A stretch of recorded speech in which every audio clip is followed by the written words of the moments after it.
What's going on, guys? In this video, I'm going to teach you guys how to calculate cash flow in rental properties properly so you guys can make better investment choices when you start out investing in real estate. Coming up right after this.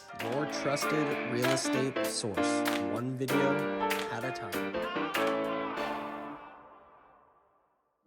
What's going on, guys? Alex back here for another video, and this is going to be a great video today. I'm excited to teach you guys how to calculate cash flow properly in investment properties. If this is your first time tuning into my YouTube channel, what's going on? My name is Alex. I'm a top producer real estate agent out here in Washington, and I designed this whole real estate channel around real estate. So if you're interested in learning more about real estate, interested in learning more about investing in real estate, well then this is the channel for you. Think about hitting that subscribe button down there, and now on to the video you're waiting for. And if you get lost at any point in this video, just pause it and rewind, because there's going to be a lot of numbers, a lot of different equations, but at the end of it, once you get the basic understanding of it, this is a lifelong lesson that you're going to use for your whole life investing in real estate, and it's going to help you find great cash flowing investment properties. First thing you need to find out, it's very simple. You need to find the gross income for that investment property. For this example, we're buying a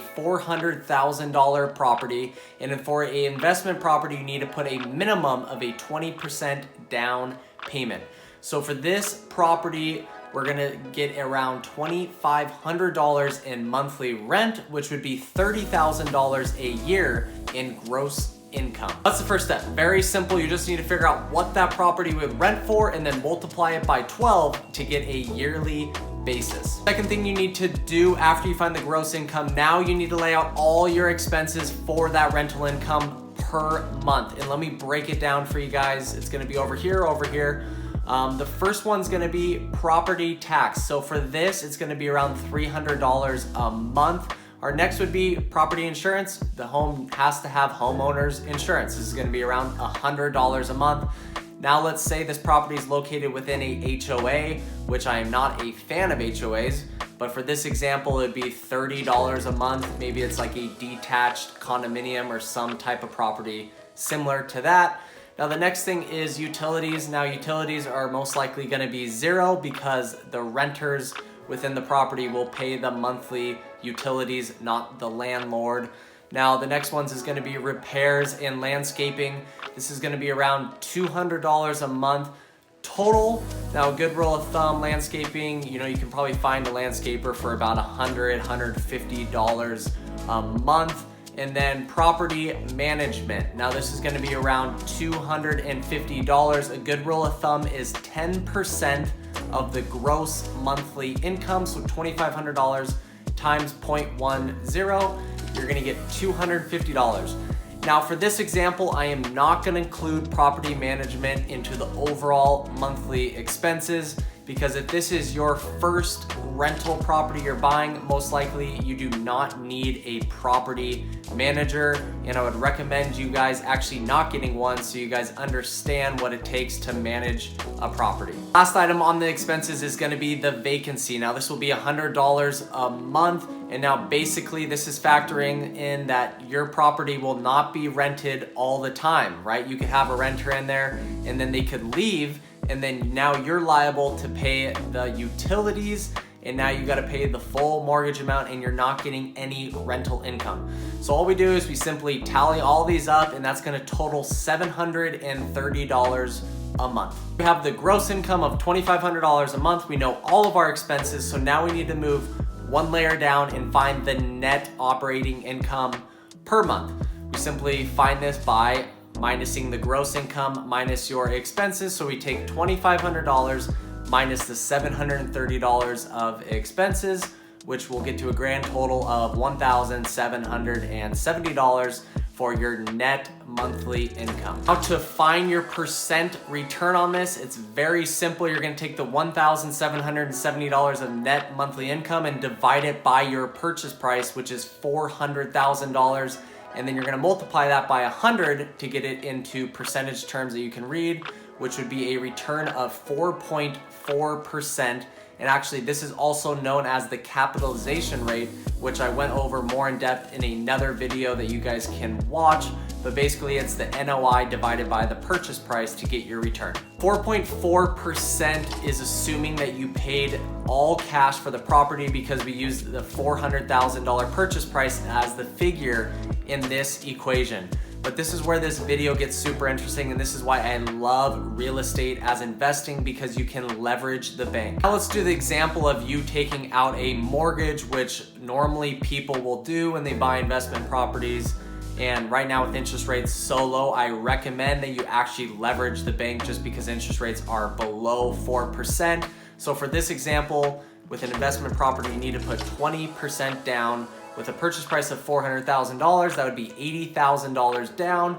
Now let's use the example of a 3.75% interest rate at a 30-year fixed mortgage. You can simply, I go to mortgagecalculator.org and you can put in all of these and it gives you the monthly payment. It's great. So what you do is now you take the figure of $1,770, which was that net operating income per month, and then you're gonna minus that for the mortgage payment. So a mortgage payment with these parameters that I gave you guys would be $1,480 a month, and then that would leave you with $290 of net income a month. Now that we have that $290 a month, we need to multiply that by 12 to get it on a yearly basis. So that's gonna equal $3,480 a year. Now we simply divide that by our skin in the game. So at this point, we're $84,000 of our own money in this property, and we multiply that by 100 and we get a return on our cash of 4.1%.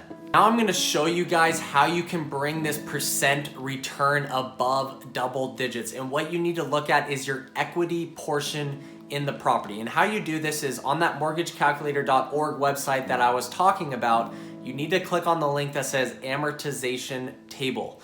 Now what you guys need to realize is when you take out a mortgage on a property, every single month, a portion of it will go towards paying down your principal and a portion of it will go towards your interest payment on that loan. Now that you have the amortization table up, just simply look at the very bottom of the year and how much principal you would pay towards that loan. In this example, it would be $5,884 you would pay towards bringing that principal down. From this point, your equity in the property would gain $5,884 at the end of the year, and then you would simply add that by your yearly net income, which would be $3,480.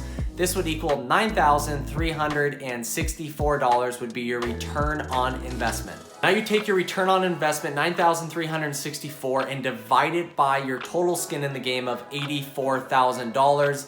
This is gonna get you a total percent return of about 11%. This is why I love investing in real estate. This is a stable return. This is gonna be a return that you know that you're gonna get every single year, rather than crossing your fingers in the stock market or whatever it might be. But with this, you know you're gonna get a solidified return if you look at your equity portion and the equity that you're gaining every single year. Another reason I love investing in real estate is that also this property is appreciating every single year. The national average is like around 3%. But in the past, we've seen double-digit appreciation, and I'm sure that's happening in other parts of the country other than Washington right now. But those are just the main reasons of why I think investing in real estate is superior to any other investment. There you guys have it. Hopefully you got some value out of this video and learned how to calculate cash flow in properties. Now what you can do is I would recommend just going on to Zillow and simply calculating what you think the percent return would be on that property, so that when you guys go out and look at properties, you'll understand that if it's fair priced, maybe it's way overpriced, and this is how you're gonna pick up properties for a good value and get a good percent return on your money. So there you guys have it. Hopefully you liked the video. Stay tuned for the 3 videos coming next week, and we'll see you guys then. Peace.